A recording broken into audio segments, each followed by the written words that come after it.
Coffee മേടിച്ചിട്ടുണ്ട്, പഴം മേടിച്ചിട്ടുണ്ട്, ബ്രെഡ്, പിന്നെ ഒരു കുപ്പി വെള്ളം. ഹെൽത്തി ആയിട്ട് സാധനങ്ങളാണ് ഇപ്പം ഇനിഷ്യലി മേടിച്ചാണ്. ഇനിയിപ്പം ഇത് രാവിലെ കഴിച്ചിട്ട് നമുക്ക് നോക്കാം. ഇനി ഇന്ന് സോളോ ബാക്ക് പാക്ക് ചെയ്യുവാണോ, അതായത് യൂറോപ്പിലേക്ക്. 2 വീക്സ് ടൈമുണ്ട്. അപ്പം ഞാൻ ഒരു 4-5 കൺട്രിയിലും കവർ ചെയ്യാന്നുള്ള രീതിയിലാണ് ഇറങ്ങിയേക്കണത്. ഹാംബർഗിലാണുള്ളത്. അപ്പോൾ ഹാംബർഗിലെ കാഴ്ചകൾ കാണാം. ഞാൻ ആ ഒരു ലൊക്കേഷനിലേക്ക് നടന്നു നിൽക്കുക, സെൻറ്റ് മൈക്കിൾ ചർച്ചിലേക്ക് നടന്നുകൊണ്ടിരിക്കുകയാണ്. അപ്പോൾ ഇതാണ് പോകുന്ന വഴിക്കുള്ള കാഴ്ചകൾ. ഇവിടെ നമ്മൾ മറ്റേ വീഡിയോസിലൊക്കെ കണ്ട രീതിയിലുള്ള ആ ഒരു ലവ് ലോക്ക് ചെയ്തിട്ടുണ്ടോ, ലവ് ലോക്ക് ചെയ്തേക്കുന്ന ബ്രിഡ്ജാണ് ഹാംബർഗിലുള്ള.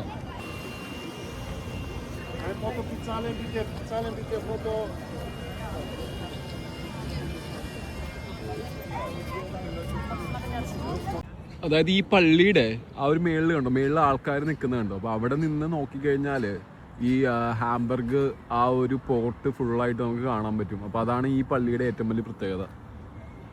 പള്ളിയിലേക്കുള്ള ടിക്കറ്റ് ഞാൻ ഓൺലൈനായിട്ട് നോക്കിയിട്ട് ഒന്നാമത് സൈറ്റിൽ കയറിയിട്ടൊന്നും മനസ്സിലാവണില്ല.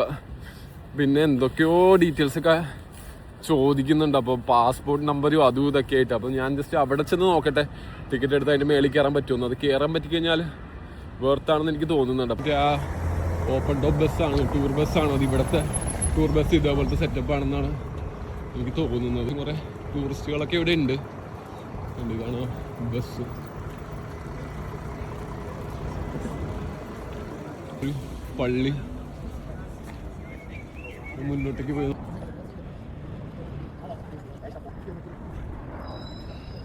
എന്നിട്ട് ഇവിടെ നിന്ന് നമുക്ക് ടിക്കറ്റ് എടുക്കാൻ പറ്റുമെന്നൊന്ന് ജസ്റ്റ് ഒന്ന് ചെക്ക് ചെയ്ത് നോക്കട്ടെ. അപ്പോൾ അങ്ങനെ എടുക്കാൻ പറ്റുമെങ്കിൽ നമുക്ക് എടുത്തിട്ട് അങ്ങോട്ട് പോകാം. അപ്പോൾ നമുക്ക് ടിക്കറ്റ് കിട്ടിയിട്ടുണ്ട്. അപ്പോൾ നമുക്ക് ഇതിനകത്ത് കയറി നോക്കാം. കാണിച്ചു ഓപ്പൺ ആയിട്ടുണ്ട്. ഇവിടെ നമുക്കിങ്ങനെ കയറാം. എലവേറ്ററും ഉണ്ട്, ലിഫ്റ്റും ഉണ്ട്, സ്റ്റെയർ ഉണ്ടെന്ന് പറഞ്ഞു. അപ്പോൾ നമുക്ക് സ്റ്റെയർ കയറി തന്നെ പോകാം.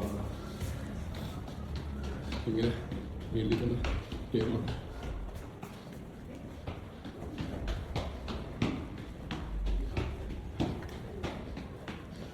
ഹിസ്റ്ററിയൊക്കെ എഴുതി വെച്ചിട്ടുണ്ട്.